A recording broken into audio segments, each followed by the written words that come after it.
أعوذ بالله من الشيطان الرجيم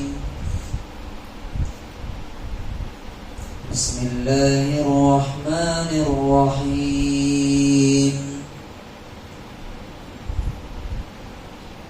أولما أصابتكم مصيبة قد أصبتم مثليها قلتم أن هذا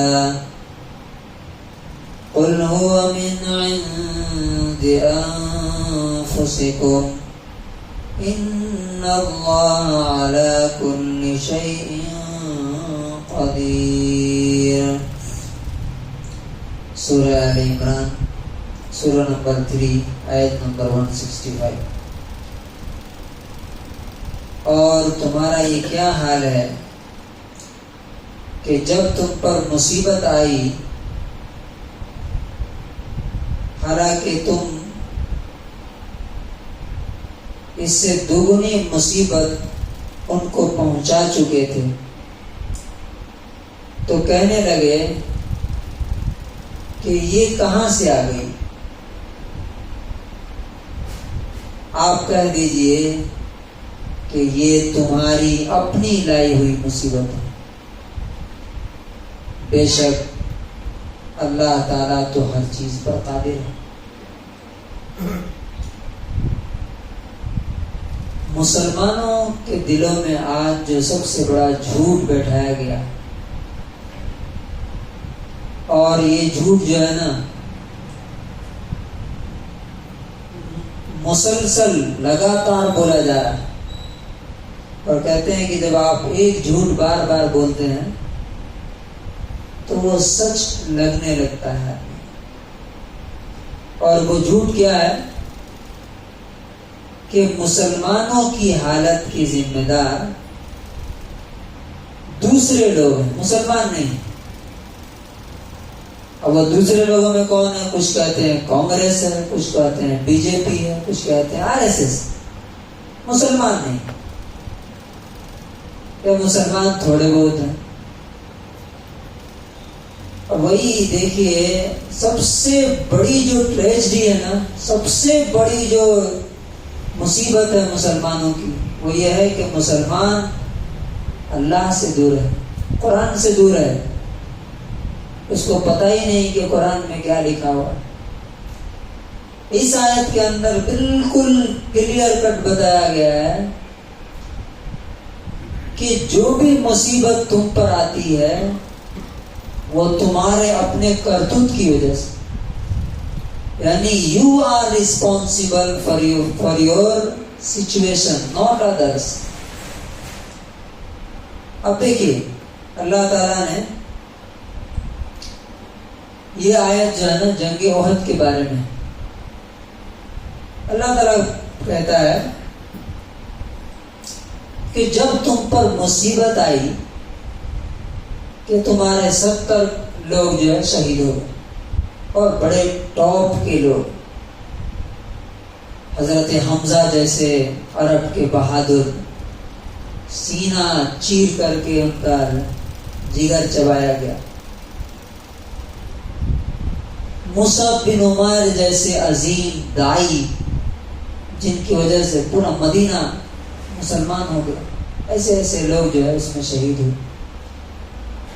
تو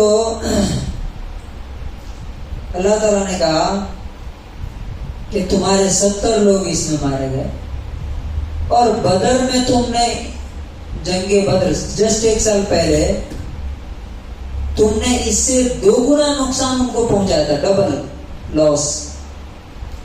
ان کے 70 لوگ تم نے مارے اور 70 کو پکڑ کر کے لے کر کے گئے. تو اس وقت تم یہ کہنے لگے انا ھذا، یہ کیسے ہو گیا؟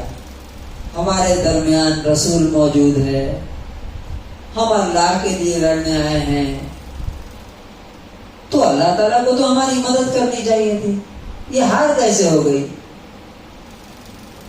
تو اللہ تعالیٰ نے اس کا جواب یہ نہیں دیا کہ مکے والے اس کے ذمہ دار ہیں، نہیں، کافر ذمہ دار ہے، نہیں، اس لیے کو 1000 کی تعداد میں تھے، تم 300 تھے، نہیں، وہ 3000 تھے اور تم 750 تھے، تم سے 3 گنا تھے، اس لیے تمہاری ذمہ داری نہیں ہے، بلکہ اصل مجرم وہ ہیں، اصل ذمہ دار وہ ہیں۔ اللہ تعالیٰ نے کیا کہا؟ قُلْ هُوَ مِنْ عِنْدِ أَنفُسِكُمْ، اے نبی آپ ان کو بتائیے کہ یہ جو مصیبت آئی ہے یہ تمہاری اپنی لائی ہوئی ہے، دوسروں کی نہیں ہے۔ کیوں؟ تم نے اللہ کی نافرمانی، اللہ کے رسول کی نافرمانی۔ اللہ کے رسول نے کہا تھا کہ اس پہاڑ سے ہٹنا نہیں، چاہے دیکھنا کہ پرندے ہم کو نوچ کے کھا رہے ہیں تب بھی ہلنا نہیں یہاں سے، تم ہٹ گئے وہاں سے۔ تو اب غور کیجئے، رسول کے ہوتے ہوئے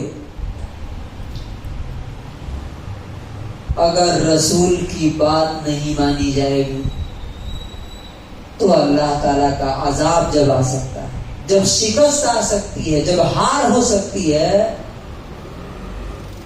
تو آج کے دور میں اگر اللہ اور اس کے رسول کی بات نہیں مانیں گے تو کیا اللہ کی رحمت برس جائے گی؟ نہیں برس۔ اور اللہ تعالیٰ نے کہا کہ ان اللہ علی کل شیء قدیر، بے شک اللہ تبارک و تعالیٰ تو ہر چیز پر کنٹرول رکھتا ہے۔ کیا کنٹرول رکھتا ہے؟ بدر میں تم کو جیت جو ملی تھی وہ کس نے دی تھی؟ تمہاری وجہ سے ہوئی تھی، جسٹ ایک سال پہلے، جبکہ تمہاری تعداد بالکل اتنی تھی، تم 313 تھے، وہ 1000 تھے، 3 گنا کا تقریباً فرق۔ یہاں احد میں بھی ایسے ہی تھا، تم 750 تھے، وہ 3000 تھے، تو تقریباً 3 گنا کا فرق آج بھی ہے۔ تو اس میں تمہاری جیت ہوئی اس لیے کہ تم نے اس میں اللہ کے رسول کی بات مانی، اللہ کی بات مانی۔ اور یہاں جو تمہاری ہار ہوئی وہ اس وجہ سے ہوئی کہ تم نے اللہ کے رسول کی بات نہیں مانی۔ تو اب یہاں پر ایک چیز اچھی طرح سمجھ لینی چاہیے کہ یہ چیز مسلمانوں میں کیسے بھری گئی۔ ایک تو ایک خاص پارٹی نے باضابطہ ذہن میں پلانٹ کیا، ان کا ڈر، ان کا خوف، کس لیے؟ تاکہ ان کو جیت ملے، کہ وہ آ جائیں گے تو ایسا کریں گے، وہ تمہارے دشمن ہیں، وہ ان کی وجہ سے تمہاری مصیبت ہے۔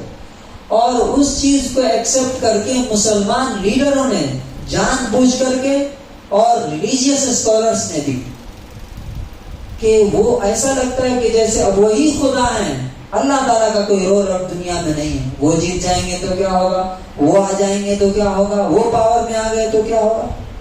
اللہ تعالیٰ نے خدائی نہیں چھوڑی ہے، اختیار اور پاور اسی کے ہاتھ میں ہے۔ تو اس آیت کا کنکلوژن اور خلاصہ یہ ہے کہ جب بھی تم پر مصیبت آئے، یہ شروع میں ہی بتا دیا گیا تھا کہ مائنڈ کلیئر رہے کہ تم پر جو مصیبت آئی ہے تمہاری وجہ سے آئی۔ اب سوچئے، ہم بابری مسجد کا رونا روتے ہیں، اسلامک سینٹر میں نماز پڑھنے سے کون منع کرتا ہے؟